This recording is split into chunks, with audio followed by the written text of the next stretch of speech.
Au nom d'Allah, bienvenue sur ma chaîne YouTube. Que la paix et la bénédiction de Dieu soient sur vous, mes frères et sœurs en Dieu.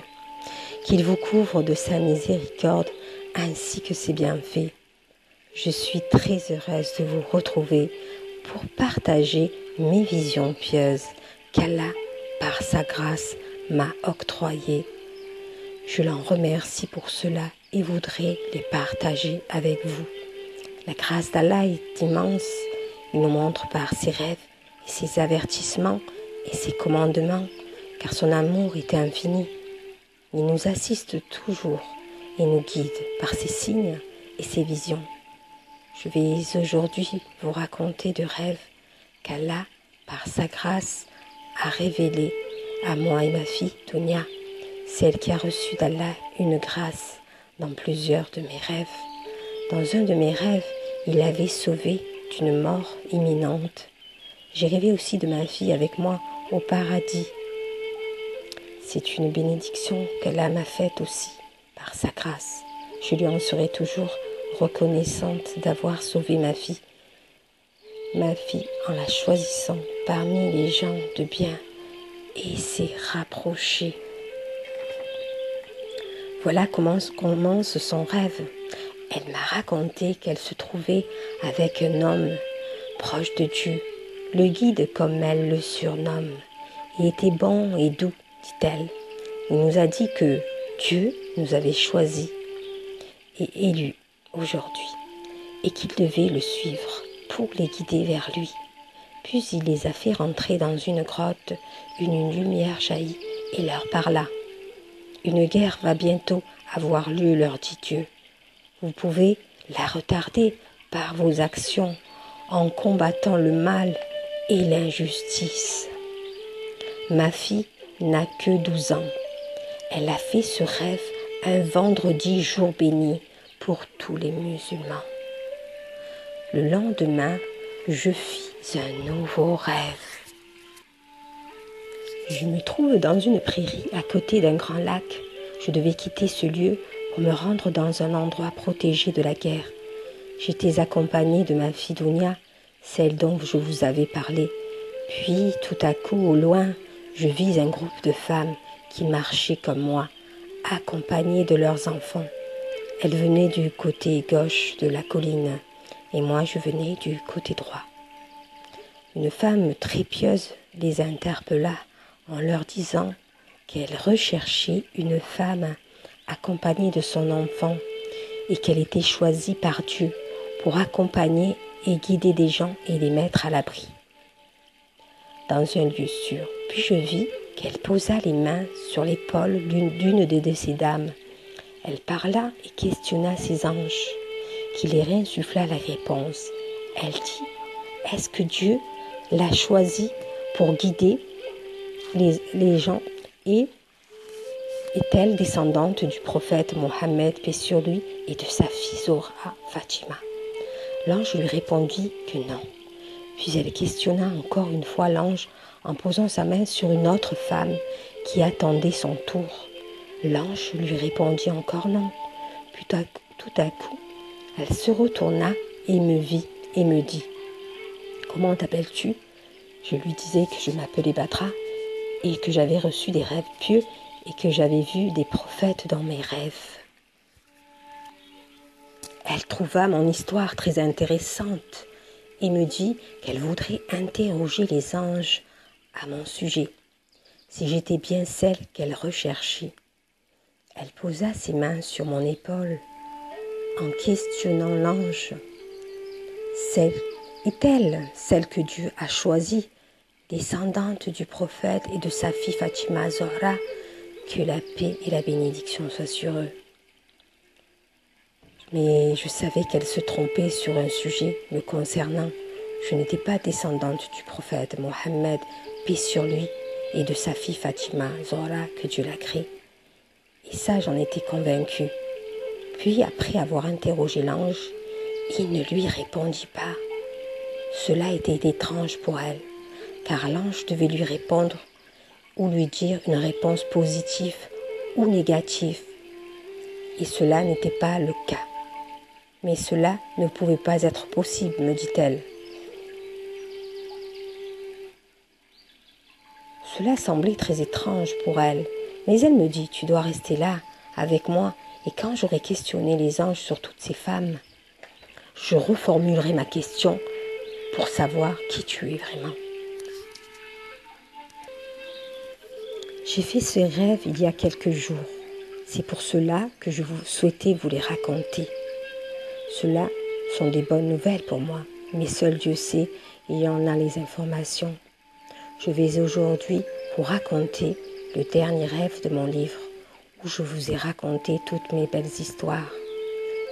Celui-là est le dernier, mais il est aussi très particulier, car le prophète, que la paix et la bénédiction de Dieu soient sur lui, j'ai vu en dernier dans mes rêves est le plus intéressant. Et pourquoi le dernier? Il est apparu dans mes rêves à la fin de la 7e année, 4 fois dans mes rêves. Tous les prophètes qui sont intervenus dans mes rêves pendant 7 ans sont venus comme par hasard, par ordre chronologique. Tout d'abord, la première année m'est apparu les anges qui ont prié sur moi une partie de la nuit en me récitant le Coran, sourate Baqara la vache. Puis pendant 1 mois, sans relâche, j'ai alors commencé mes prières, car Dieu, par sa grâce, m'a transformée. Après ça, j'ai vu les prophètes. Le prophète Abraham, paix sur lui, dans la maison peuplée au 7e ciel, qui m'avait remis une cruche d'eau. Puis ensuite m'est apparu le 2e prophète, Mohammed, paix sur lui, que vous retrouverez dans mes vidéos. Ensuite, sa fille, Fatima Zahra, que Dieu l'agrée, et le prophète, paix sur lui. Ensuite, Fatima et Aïcha, que Dieu les agrée. Ensuite, le Mahdi, paix sur lui, et Marie, mère de Jésus et Issa, que la paix soit sur elle. Ensuite, une autre fois, le Mahdi qui m'est apparu 2 fois en rêve. Ensuite, m'est apparu 4 fois Issa, Jésus, enfant, petit bébé dans un couffin. Et ensuite, adulte, Jésus Issa, comme vous le voyez, par ordre chronologique, car le Messie Jésus Issa, dans l'islam et chez les chrétiens, devrait revenir à la fin des temps pour régner dans ce monde. Voilà comment mon rêve sur Jésus Issa commence. C'est la guerre partout, l'angoisse et la peur poussent les gens à s'enfuir de chez eux et courir.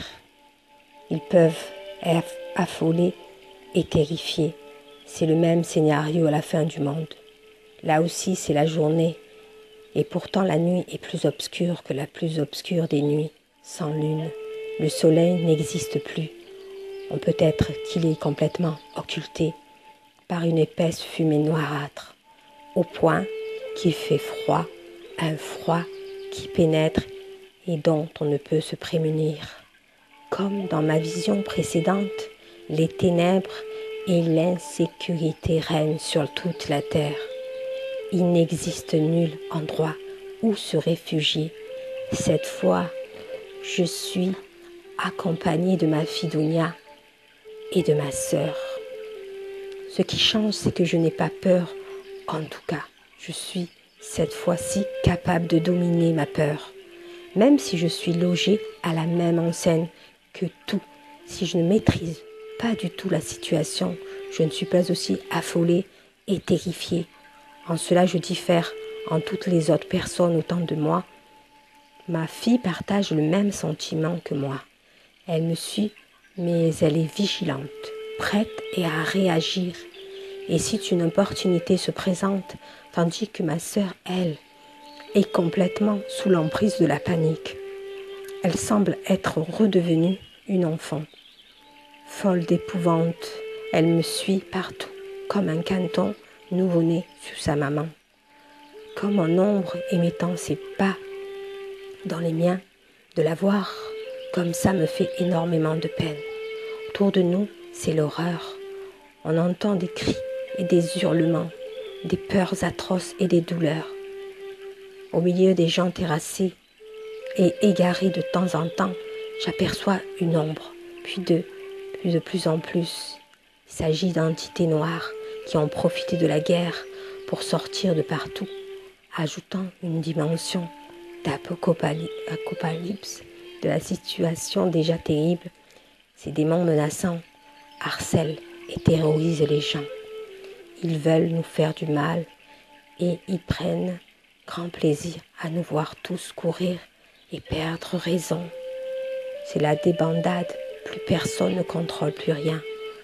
Toute proposition gardée, cela me fait penser un peu au premier jour des soldes, quand les portes du grand magasin s'ouvrent et que les gens se ruent comme des malades. Petits ou grands, femmes ou hommes, vieux ou jeunes, forts ou faibles, personne ne calcule personne. Les gens marchent les uns sur les autres, se bousculent, s'écrasent mutuellement. On dirait des sauvages, ils n'ont même plus figure humaine.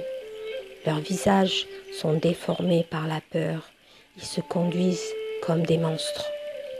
Tout cela au grand réjouissement du diable qui nous pique et nous attaque. De mon côté, malgré l'angoisse qui me ténaille, j'essaie de réfléchir. Il faut absolument contenir ces démons qui nous assaillent. Je ne sais pas s'il y a que moi qui les vois, mais en tout cas, personne n'essaie de les combattre. Ils sont vainqueurs d'avance. Je sens ma fille forte auprès de moi, mais ma sœur est complètement démunie et débandante. Je vois bien qu'elle s'imagine, je vais la sauver et qu'elle met toute sa confiance en moi.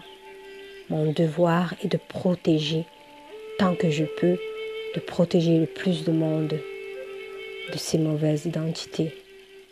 En effet, j'ai l'impression qu'elles ne peuvent pas m'atteindre et qu'en me concentrant, en me donnant toutes mes forces, de toute mon énergie, sans jamais les vaincre tout à fait, je peux toutefois au moins les bloquer, les empêcher d'avancer. Pourtant, à un moment, je n'en peux plus, je ne tiens plus. Je suis en train de me décourager. Quand cela va-t-il cesser? Quand vont-ils cesser de s'acharner sur nous? Heureusement, ma fille prend aussitôt le relais. « Par là, maman !» me crie-t-elle en me tirant par la manche. Cela me galvanise et je reprends mon combat. Entre-temps, je me suis aperçue que mon ange est là, mon guide, celui que j'ai l'habitude de voir dans mes rêves, translucide, apaisant d'ordinaire.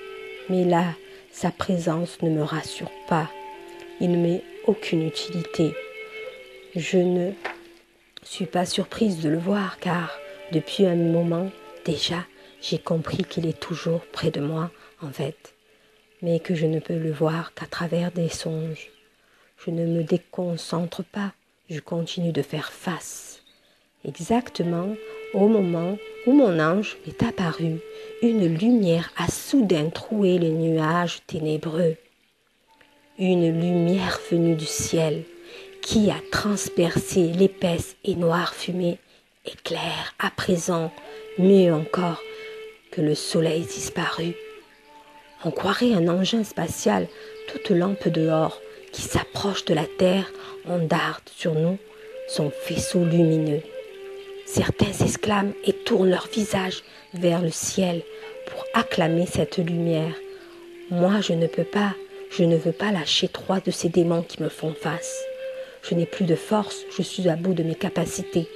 Mais je tiens bon cependant, car je sais qu'il suffirait d'une minute d'inattention pour que je n'ose imaginer les entités vicieuses, hideuses et effroyables.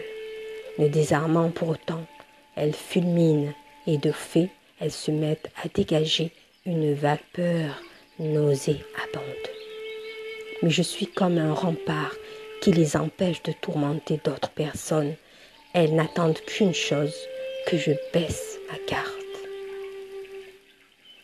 Pendant ce temps, de plus en plus de gens se tournent vers la lumière.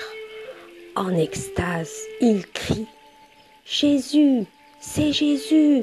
tandis qu'un chant mélodieux emplit l'atmosphère, une louange magnifique. « Gloire à Dieu, voici ce que le Messie descend, Jésus le Messie est de retour. Pourtant, les entités maléfiques sont toujours là. Je ne tiens plus, mais je m'interdis de regarder à mon tour vers le ciel pour continuer à lui résister. Tout à coup, mon ange, qui ne m'a pas quitté depuis, me dit « Allez, on y va, c'est le moment, on monte ». Je comprends que je me rends compte tout à coup, je ne sais plus, depuis un bon moment, il me fait partie en laissant tous ces gens en bas. Je ne peux pas y aller, je crie « Non, non, non, attendez, ma sœur, je ne peux pas la laisser ». Je me dis que les 3 démons n'attendent que mon départ pour la dévorer tout cru. Je pleure et j'implore, je supplie, mais je m'entends dire « Non, il ne faut pas la laisser, il ne faut pas ». L'ange lui me dit qu'elle ne peut pas venir et c'est ainsi. Et je me réveille en larmes, le sanglot encore dans la gorge. Ouf, 2 rêves épuisants. Loin de moi l'idée de vous effrayer ou de jouer les affoleuses en criant à la ronde de l'Apocalypse ou à la fin des temps. Pourtant parti à la recherche d'éléments pour comprendre les événements dramatiques de mes dernières visions nocturnes, je tombais sur des inscriptions qui semblaient tout droit sorties de celle-ci. En tout cas, cela y ressemblait fort. Entre autres, aussitôt, après ces jours de détresse, le soleil s'obscurça. La lune ne donnera plus sa lumière, les étoiles tombèrent du ciel et les puissances des cieux seront ébranlées. Alors, le signe du Fils de l'homme paraîtra dans le ciel. Toutes les tribus de la terre se lamenteront et elles verront le Fils de l'homme venant sur les nuées du ciel, avec puissance et une grande gloire. Il enverra ses anges avec la trompette retentissante et il rassemblera ses élus des 4 vents depuis une extrémité des cieux jusqu'à l'autre. Matthieu 24, chapitre 29 à 31.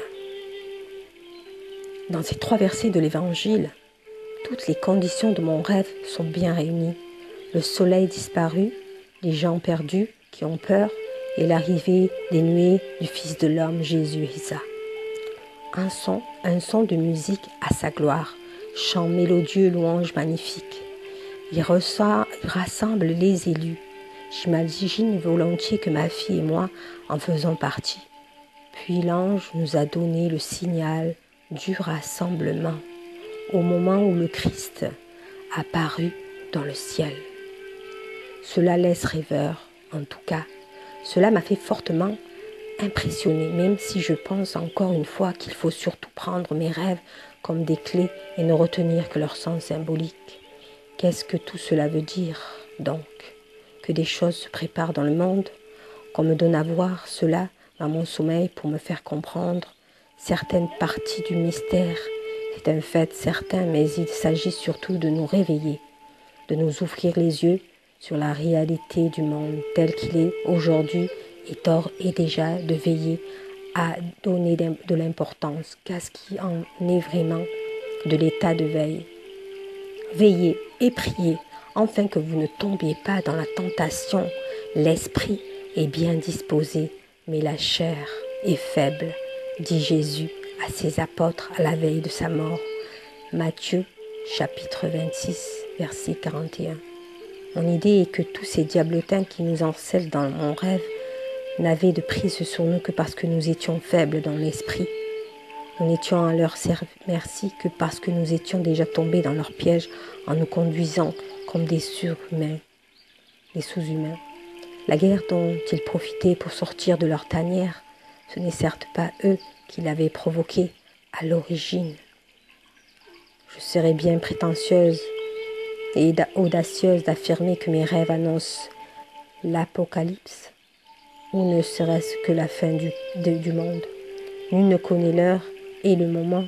En revanche, ce que nous enseignent les Écritures est de se tenir prêt, d'être préparé en tout temps. Comment? Eh bien, tout simplement en suivant un chemin droit, en se tenant toujours sur le sentier d'Allah. Avoir une pensée régulière pour Dieu, qui en sera reconnaissant le moment venu, et respecter des temps de prière. C'est cela pour moi, veiller. Prenez garde, veillez et priez, car vous ne savez pas quand ce temps viendra. Marc, chapitre 13, verset 33. J'ajouterai enfin, veillez donc et priez en tout temps, afin que vous ayez la force d'échapper à toutes ces choses qui arriveront, et de paraître debout devant le Fils de l'homme. Luc, chapitre 21, verset 36. Est-ce bien utile de préciser ce que peut être signifié cet adjectif debout? Il s'agit pour moi en tenant compte bien sûr du fait que nous sommes loin d'être parfaits et de se conduire tout modestement en être humain. Pour ce qui est du Coran, j'ai trouvé un nombre incalculable de hadiths rapportés du prophète, paix et bénédiction soit sur lui, qui prône la prière la nuit. Autrement dit, le fait de ne pas s'endormir sur ses lauriers et de veiller pour prier comme un gage de reconnaissance à Allah pour sa miséricorde. Par exemple, selon Abdullah ibn Solem, aux gens saluez les autres, donnez à manger et priez pour les autres. Dormez et vous entrerez alors au paradis sans aucun dommage, rapporté par Tirmidhi. Son épouse Aïcha, honorée soit-elle, aurait raconté de lui. Il veillait tellement la nuit que la peau de ses pieds se fendit. Je lui dis, pourquoi fais-tu cela, ô messager de Dieu, alors que Dieu t'a effectivement absous de tous tes péchés passés et à venir? Il dit, est-ce qu'il ne m'appartient pas de me comporter en homme reconnaissant? Ce qui m'a le plus bouleversé dans ce deuxième rêve, et je l'avoue humblement, me bouleverse toujours aujourd'hui. Chaque fois que j'y pense, j'ai véritablement un sanglot qui monte et m'étrangle. Ce qu'il m'a fallu partir et laisser ma sœur en plan, alors même qu'elle avait accroché ses pas aux miens avec confiance. Ma fidèle obéissance à Dieu ne pouvait pas m'inciter à agir autrement qu'en suivant aveuglément mon guide, même pour une destination inconnue. Cette petite révolte que j'ai ressentie de manière troublante, comme si les événements vécus dans mon sommeil se produisaient en vérité, s'explique aisément par le fait que je me suis mis dans la tête que mon rôle est d'éveiller les gens, de les prévenir et de les secouer parce qu'ils se mettent à croire. De ce fait, ils auront droit à leur part de royaume quand le temps sera venu. Or, ma sœur, dans mes rêves, symbolisait à mon avis les gens égarés, ceux qui ne croient pas, qui n'espèrent pas et qui ne prient pas, parce qu'ils pensent que peut-être bien se passer de Dieu d'ici-bas, quand on sait que ma sœur est une femme admirable, je dirais même irréprochable, qui se conduit conformément à la règle, qui pour moi n'a jamais commis de mal, dont le seul péché serait qu'elle n'est pas très proche de Dieu dans ses prières. Quand on pense que déjà il m'est insupportable de songer que tant d'innocents, femmes et enfants compris, sont victimes de nos jours et souffrent dans leur chair à cause du fanatisme et de la folie humaine, alors comment réagir à l'idée qu'il se pourrait que d'innombrables personnes innocentes aient à souffrir encore plus terriblement des temps à venir, qu'il est à mériter leur paradis par leur souffrance sur la terre, ceux qui n'auront pas eu la force de résister au dégel faux Messie qui se présentera tout d'abord comme le Messie, né qui cachera le visage de Satan. Parce qu'ils ne sauront pas se préparer, ils ne détiendront pas les clés et la connaissance pour connaître la mauvaise entité et s'en détourner à temps. Peut-être certains se seront-ils crus supérieurs, très forts à cause de tout ce qu'ils possèdent et de leurs divers pouvoirs sur terre. Je te vomirai de ma bouche parce que tu dis je suis riche. Je me suis enrichi et je n'ai besoin de rien. Et parce que tu ne sais pas que tu es malheureux, misérable, pauvre, aveugle et nu. Apocalypse chapitre 3 verset 17. On trouve exactement la même notion dans la sourate La Caverne, avec l'histoire des deux hommes qui possèdent un jardin. L'un des deux parce que son jardin est prospère et qu'il a une descendante nombreuse et que sa source irrigue bien sûr sa terre, se croit puissant et intouchable. Le deuxième homme lui donne la leçon suivante. Il se peut que mon Seigneur bientôt me donne quelque chose de meilleur que ton jardin, qu'il envoie sur ce dernier du ciel quelque calamité et que son sol devienne glissant ou que son eau tarisse, de sorte que tu ne puisses plus la trouver. Sourate 18, versets 40 et 41. Et de fait, c'est ce qui se passe au verset 42. Et sa récolte fut détruite, et il se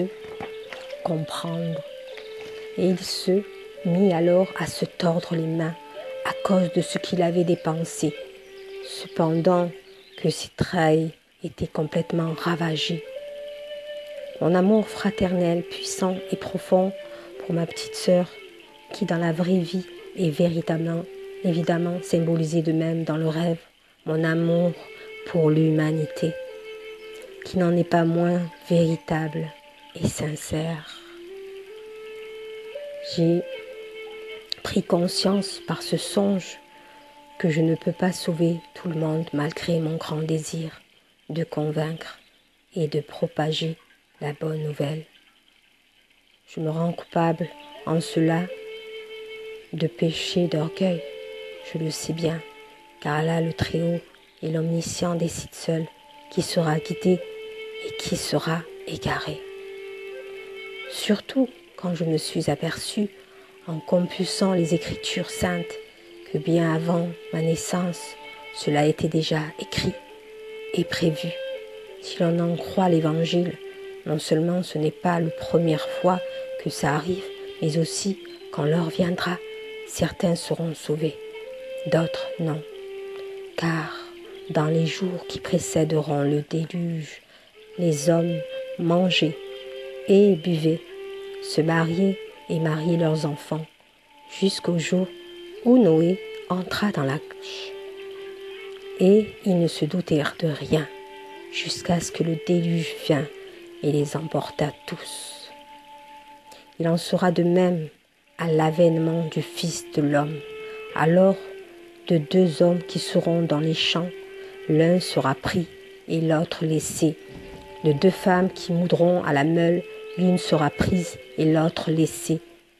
Matthieu chapitre 24, versets 38 à 41.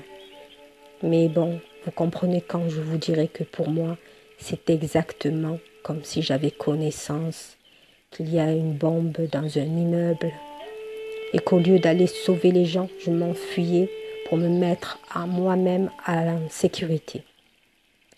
Si j'étais un pompier au milieu d'un incendie, je chercherais à sauver tout le monde, n'est-ce pas? Eh bien, c'est pareil ici.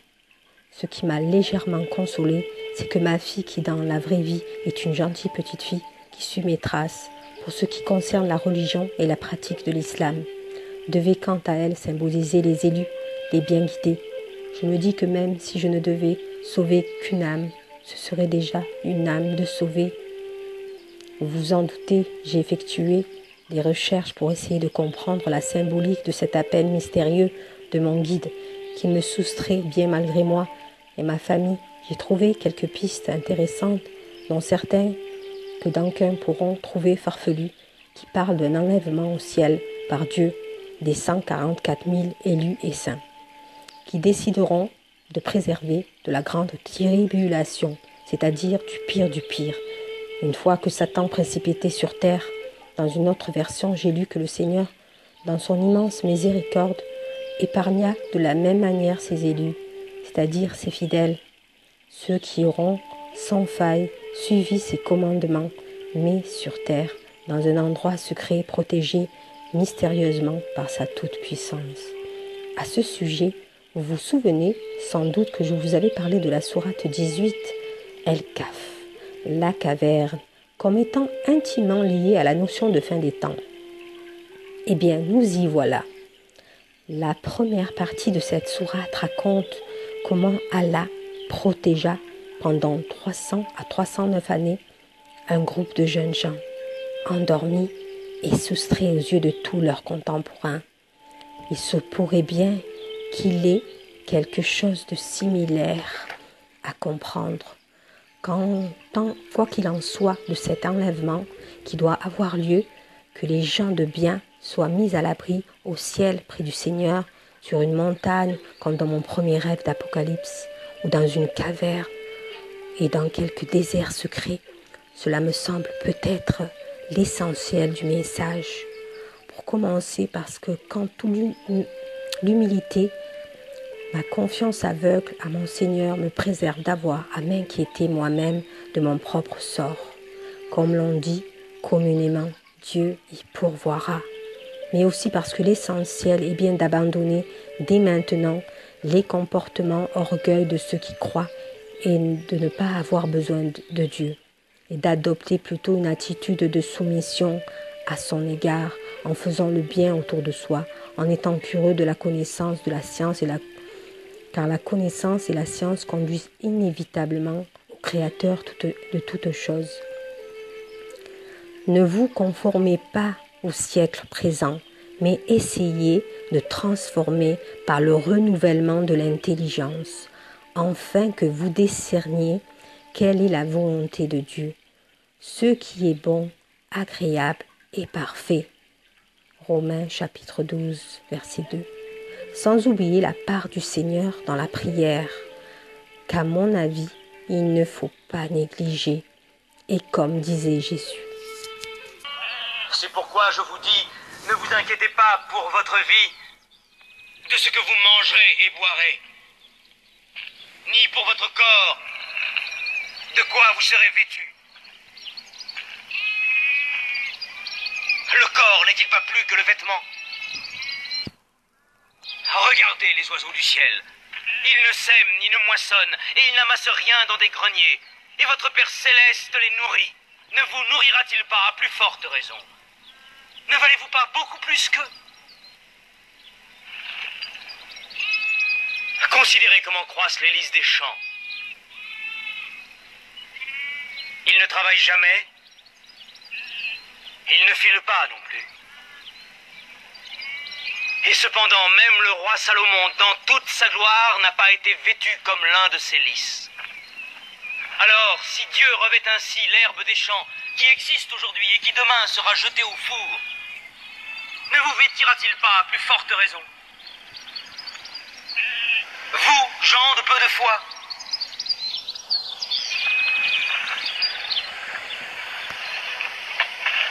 Par conséquent, ne dites pas: que mangerons-nous? Que boirons-nous? De quoi serons-nous vêtus? Car toutes ces choses, ce sont les païens qui les recherchent. Cherchez premièrement le royaume et la justice de Dieu, et toutes ces choses-là vous seront données par-dessus. Ne vous inquiétez donc pas du lendemain.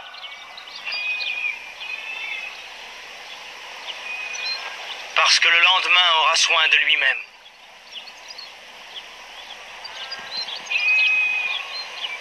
À chaque jour suffit sa peine, je vous le dis en vérité.